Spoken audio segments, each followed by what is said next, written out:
I'm back after giving myself a 2 week break from movies, and it's not gonna be the first time because I decided to do this to myself, and I came back from, of course, the latest M. Night Shyamalan movie, Knock at the Cabin.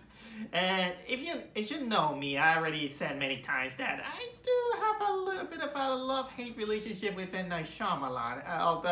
Although I'm not gonna lie, even when he makes either a good movie or a bad movie, he tends to make it kind of like interesting.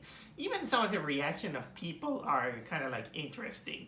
I mean, how can I say the last I've been hearing that not many people were keen of the movie Old, but I do remember that I gave it a little bit of a positive review about it. What I meant that this was kind of like the last Shyamalan movie that came out before this one. Oh, and by the way, I also want to give you a little bit of a heads up. Is that my God, today was so cold and breezy. So much that if you hear kind of like whistles in the outside, that means that today's windy. I can't control that just as much as I can't control the ambulances every time when they have a kind of like a siren here and there. But anyway, not much I have to say, at least to predate this one. I just had to, going to the movie, I just went through a cold day. Again, I'm not a hater of M. Night Shyamalan, but I know that this guy, I know that this guy is talented, and some of his movies comes out as interesting as it is. So, right on the get-go, I am gonna say that I find this movie interesting. Although, if there are people who doesn't understand the movie, I kind of like get it, because here's something funny. When the movie ended, I was just sitting, watching the credits for a little bit, and then a couple just get up, and they've been talking to each other. But I remember exactly what they said. The guy just said, "Do you recommend this movie?" And the woman's like, "I don't know."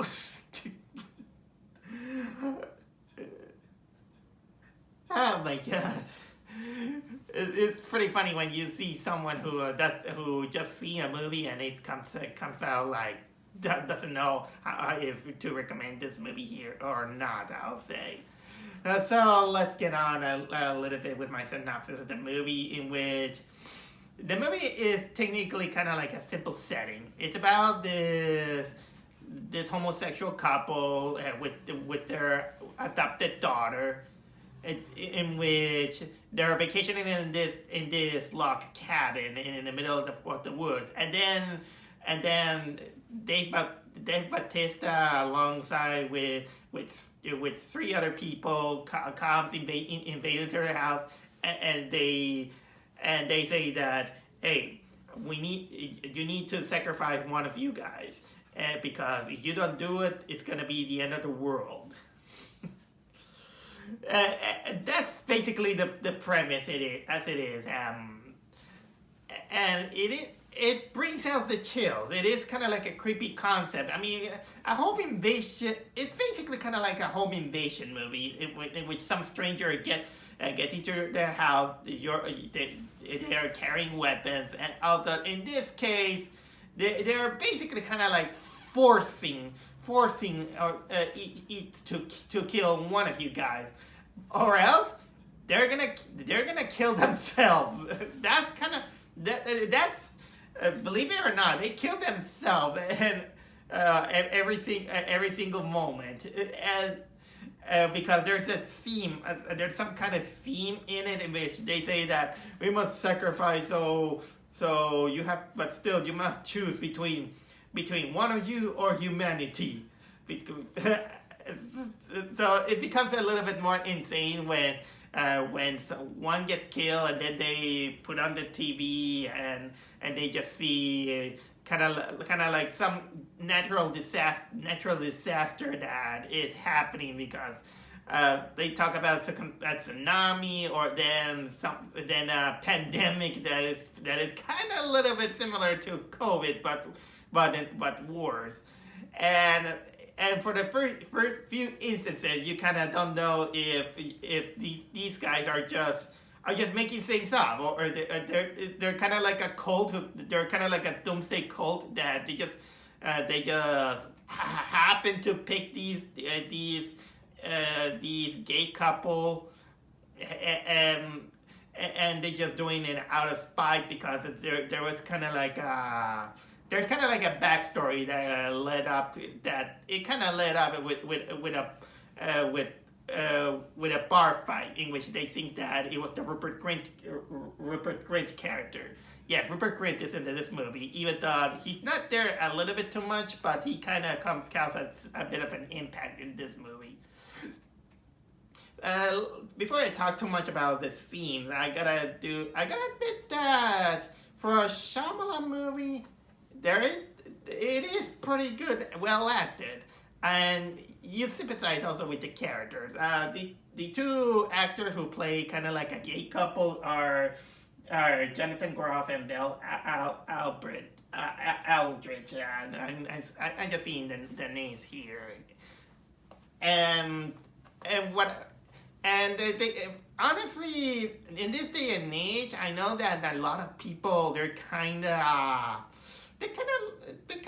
raising their eyebrows when they see kind of like gay couple, because I mostly blame Hollywood that they're pushing a little bit too much of that agenda, that it kind of becomes a little bit cringy, even if they have kind of like good intentions of representation here and there. Luckily, this doesn't come off as kind of like in your face. Like last year, there was this movie called Bros. I haven't seen it, but I do remember watching the trailer, and it was really, really, really cringy. And luckily, I even thought I was kind of a little bit worried about that, but luckily it didn't put it kind of like in your face.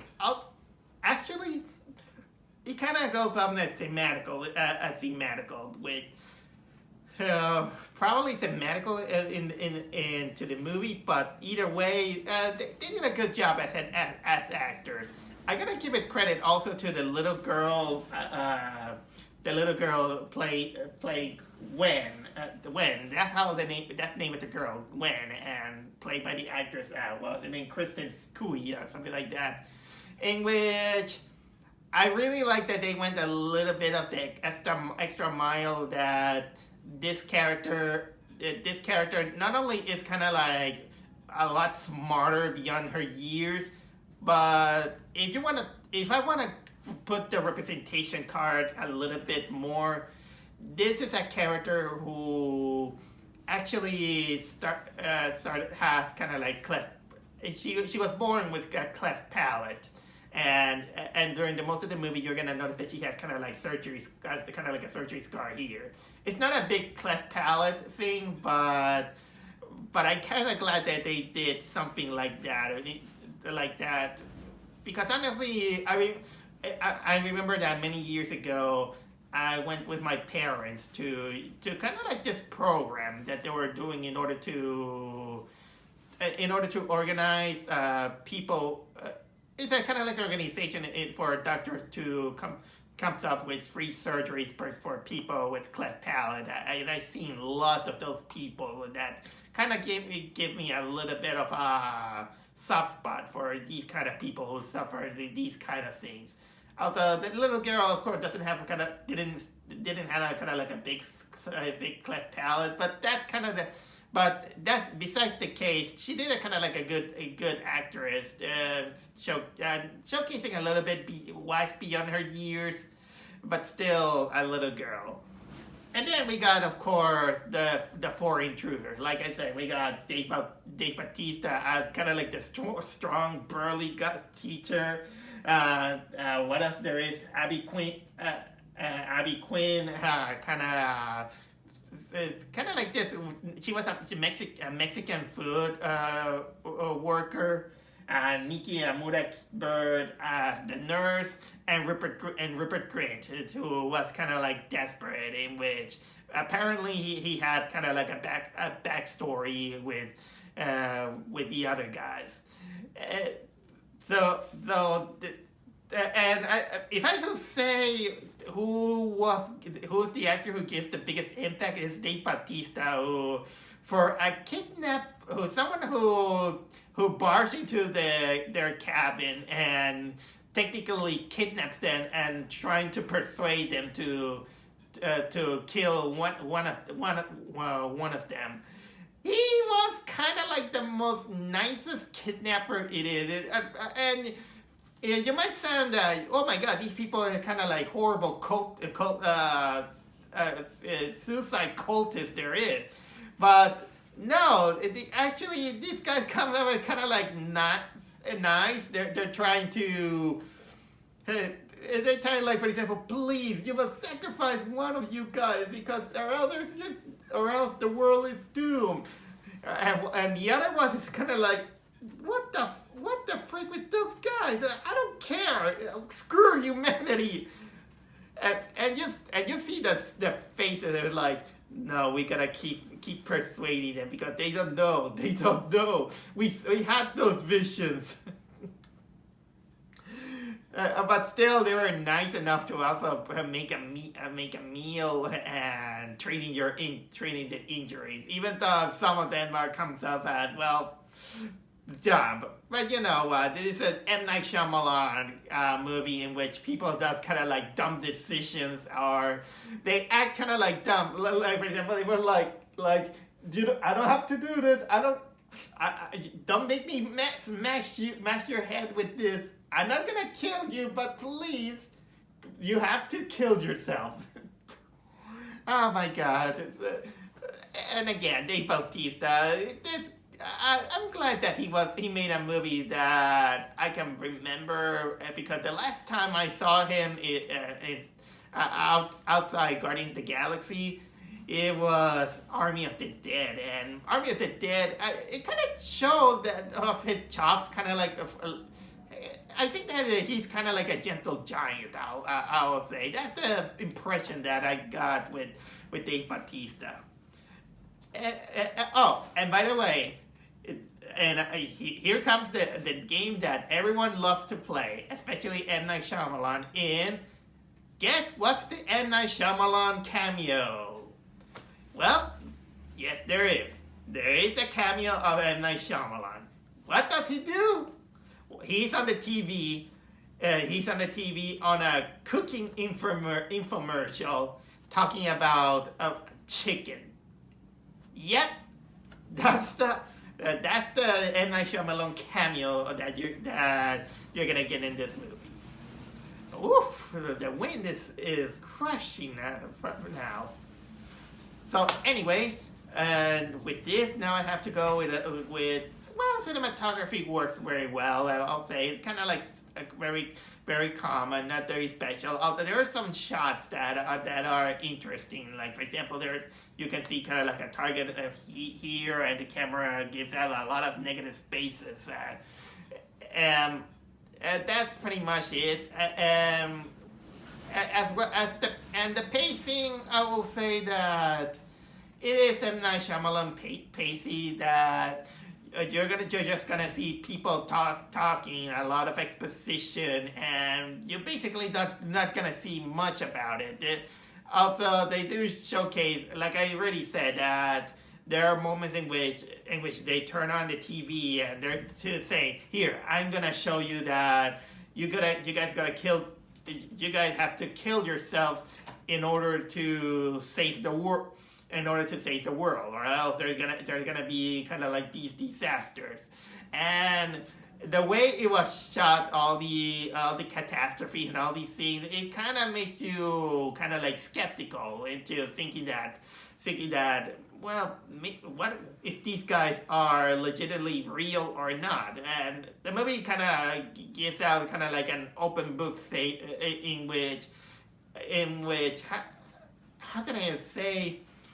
it kind of gives you a little bit of the illusion that probably they might telling the truth, but at the same time, it's kind of it's all in their heads. It's kind of like false, and it's hard to believe that they're telling the truth. And what they say, it comes off kind of like an elaborate prank. Of course, that this all leads up a little bit into the ending, in which it's not exactly 100% bonkers like any other M. Night Shyamalan movie, but it kind of gets a little bit heavy-handed on representation of the themes that there is. I'm not gonna exactly tell you exactly what it is, but let's say that it gets a little bit kind of like apocalyptical. Well, maybe that's a little bit spoilerish now that I mention it, but it goes a little bit kind of like that. I think that there is a little bit of a thematical because of their homosexuality, mostly kind of like religion or something like that. Even though they kind of added this apocalyptical theme. It will take me kind of like a few tries to watch the movie a little bit more and to kind of understand it. But again, if I have to say that a little bit of a negative of this movie is that it's not exactly, how can I say, 100% bonkers. So don't expect a Shyamalan twist in the vein of, how can I say, what was it, the Visit or Old or even The Happening. By the way, it doesn't. In a way, I kind of miss when M. Night Shyamalan made bad movies. Now he's getting a little bit better in his filming. Although I know that it's not everyone's cup of tea in this one. So I can't wait to see other reviewers kind of like bashing this movie, because I kind of want to know a little bit more what they think about that ending. But overall, do I regret? I don't regret watching the movie, but do I recommend it? Just like that woman say, I don't know. I don't know if I can recommend this movie. Maybe if you are very curious about M. Night Shyamalan's filming techniques. So in the meantime,